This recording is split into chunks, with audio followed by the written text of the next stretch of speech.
go. Will, does weather go?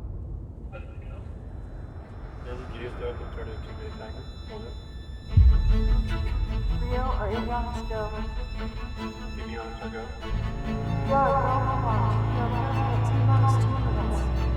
RPL was founded 20 years ago at this point in 2005, and they wanted to become the first student group to launch a rocket to space. Traveler 4 was the first student rocket to reach space. Then after that, the club decided we still wanted to go higher. After that record-breaking space shot, COVID hit pretty soon after, and all of a sudden, all of these students whose favorite thing in the world was rocketry couldn't come to lab. It was tough for them. There were a few failures, a few static fire failures, and then on from there, the club picked itself up. Aftershock are trying to be the first rockets to go back. Aftershock is planned to be the highest and fastest civilian rocket of all time. I was thinking about all the work we had all put into this. It took us 3 years up until this point. Going to space would be, man, it would be the greatest thing that I would ever be able to do in my life. It'd be everything. 2, 1, ignition. Everyone in the crowd instantly knew that something was wrong. It was just everyone knew it. There was a shift in the air. And then all of a sudden, we see the nose cone hit the ground. And it is this state of utter disbelief to an extent that I've never felt before in my life. What's our avionics unit? There's a logic issue. Instead of greater than 192 seconds that we deploy, You're kidding. You're kidding. it's less than 192 seconds. Some people were crying, some people were laughing, and the smoke is just fading away. I think what made Aftershock 1 so devastating was just how much effort we put into it. That it was the tiniest error, the tiniest bug. We were just a few pieces of code away, essentially. Because the difficult part about launching these crazy, insane rockets is you can't launch them anywhere. The place where we launch at is Black Rock Desert, Nevada. We launch out on the playa. The thing about the desert is that it floods over the winter. And when it starts raining, it pretty much doesn't stop, and the desert becomes a lake for all of winter. And we were already, at this point, we were at the end of spring. That means we need to launch as soon as possible. So we said, that's it. We're launching this fall. You know, we all took our time to be frustrated about it. But after that, everyone just got back up. Everyone got back up, everyone started working. We're not gonna give up, we're not gonna go back to something smaller. We knew this was something that we were capable of doing, and we want to, keep moving forward.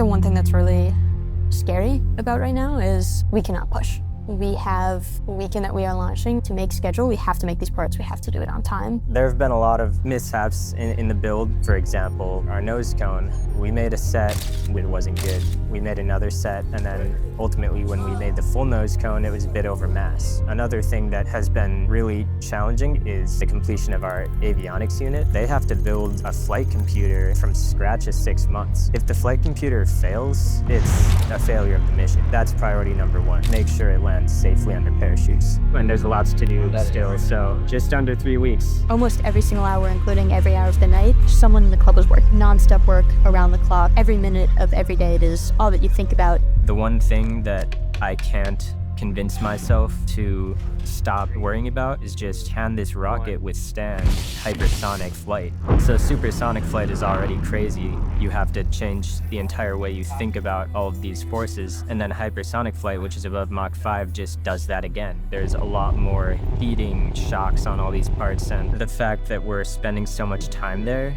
like 10 seconds of our flight, that's concerning because this is something that corporations and governments struggle to deal with, and we're a bunch of college students. I'm the propulsion lead, and we just completed motor integration today. Imagine holding 200 pounds in about 95-degree weather. Kind of the only way that you can make such a large vehicle is with manpower or woman power. We are building the most powerful rockets by any students anywhere in the world. So when we have problems here and you're fixing them, you are doing something big. I will say it was a bit more hastily put together. Rocket's never done. It's a very well-built rocket, but maybe not as good as Aftershock 1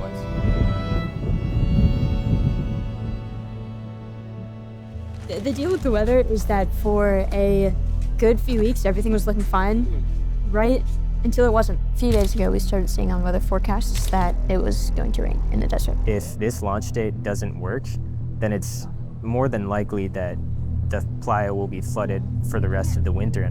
The reality is we loaded the motor into the rocket, which means we can't really take it out, and if the propellant ages too much, we'll have to scrap the rocket because motor's in there, and if it goes bad, then we're out of luck. Well, if we're at this point, we might as well try. 2 recon cars are driving out to the desert pretty much as fast as they possibly can, and they're gonna scope out conditions. Heading out to Black Rock, dumped a 1/4 inch of rain on the playa last night. It might be a lake bed, it might be a dry lake bed. Who knows? It's a reconnaissance mission, you know? We gotta do the survey, make sure it's all good for the rest of the team. I'm just hoping that so many things have gone not our way. Gamblers fallacy, something's gonna go our way. All right, a little bit of good luck today. Hopefully, no more rain for the rest of the trip. There's no chance that the playa is gonna be dry if it's pouring this much here. We'll find a way. We've always found a way to persevere. Start, you know. Are we launching this weekend? Unlikely. Unlikely? I don't know, man. Why? I mean, we're still pretty far out from the playa, so. Rain was making you nervous? Yeah, it was making me nervous. And we drive onto it and the car just doesn't sink. And it's dry and it's good and we all just start screaming. Get there, that was the big obstacle in our minds at the time. That was the best news I think any of us had received in a while.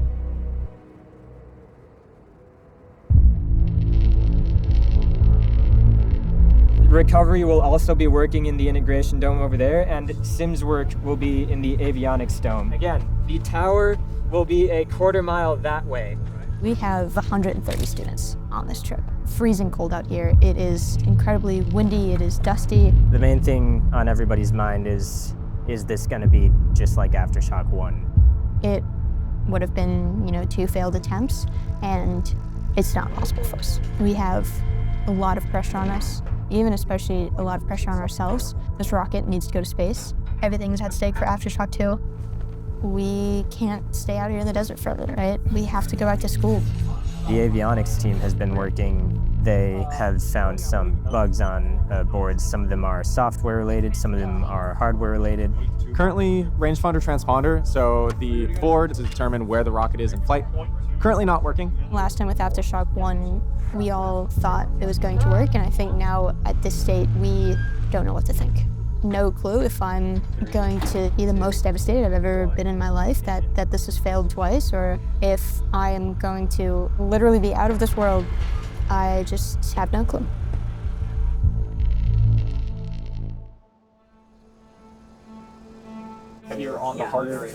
Rangefinder was doing weird shit. It's probably nothing, but we're gonna continue forward with flight. Sure. Go ahead and power on the unit. Ian, is structures go. Rock walk REs, is rock walk go. Shirin, is rangefinder go. Rangefinder is a go. Okay, we are go for nose cone integration. Can we radio Stracy and confirm that she is ready to receive the unit? Okay, we need to get the unit in first. Okay, begin lowering into the nose cone. Stracy, can you check walking for me? 3, 2, 1, push. Nice. Good. Sorry. We are T-minus 54 minutes, over. We have to make sure we launch early enough that the wind is acceptable. Wind gets stronger later in the day, so if anything happens, we can't push more than a few hours because then it's just too late. Will our final simulation results acceptable? Up to this point, yes, they were. T-minus 11? What is the status of the tower? I think whenever tower team is ready to exit the tower, we call it. Call what? We're not getting any GPS or rangefinder data from the avionics unit. We think it's an antenna issue, but we're really not sure. If we decide to launch, then we might not be able to find the rocket, but if we scrub, then we might not be able to launch if we can't fix it before the winds get too high, and I'm not sure we can. It's your call. We are not acquiring rangefinder or GPS data on Hamster. We will take down the rocket, deintegrate, fix the issues, and push launch. Do you copy? We copy, we're just a little in shock. Please commence taking down the tower, over.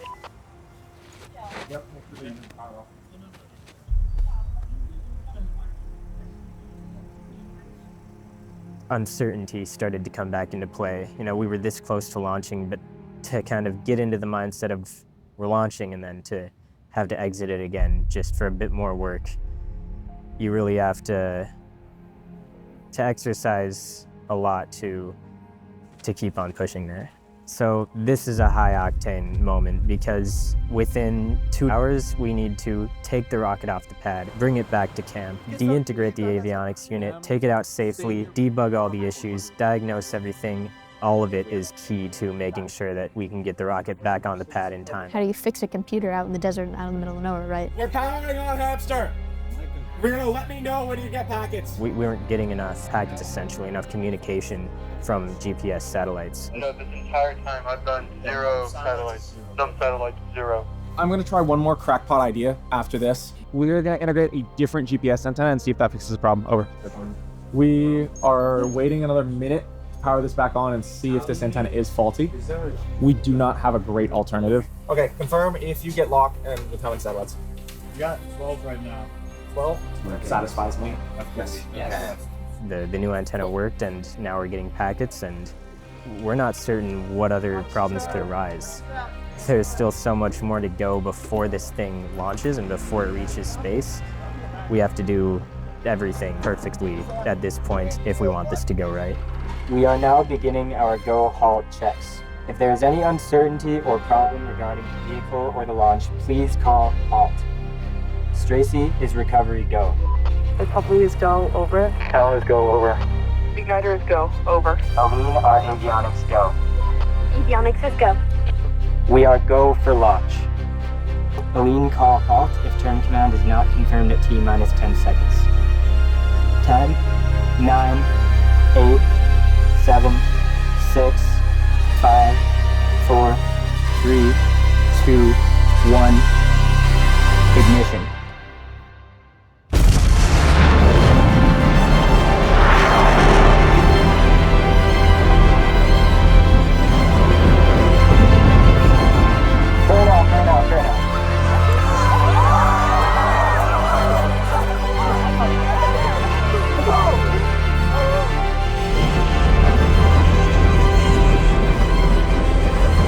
I lost log. 80 kilometers. When do we know parachutes deployed? 133 kilometers. We are now capable of firing drones.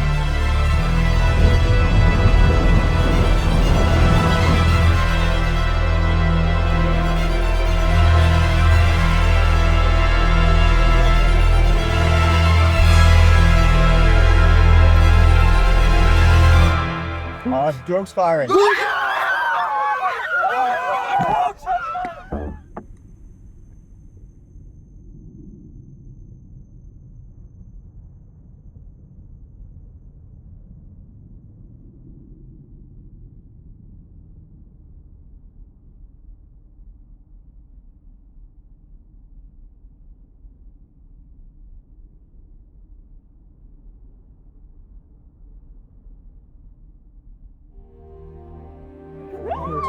We are in space.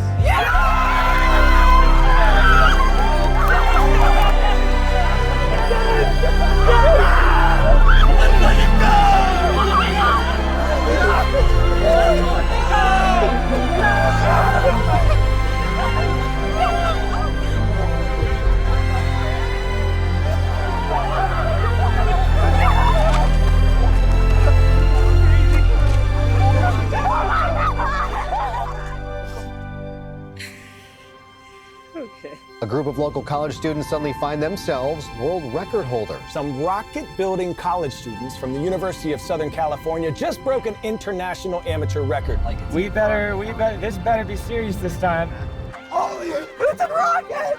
Yeah! The rocket, named the Aftershock 2, was designed and built by the student-run USC Rocket Propulsion Lab at the USC Viterbi School of Engineering. 4 years in the making. The rocket reached a maximum altitude over 470,000 feet. It also reached a maximum speed of over 5,200 feet per second, or Mach 5.5. Aftershock 2 has officially become the highest and fastest amateur rocket of all time. Aftershock 2 soared further into space than any non-governmental and non-commercial group has ever flown before. I think the thing about everyday life is that we get very stuck in it. All of a sudden going to space, I think, helped us remember that everything that we do and everything that we are is so tiny. It changes kind of the way you think about everything you've done. Space is no longer something of science fiction. Space is something that college students have done, and I think that is a very exciting future for humanity.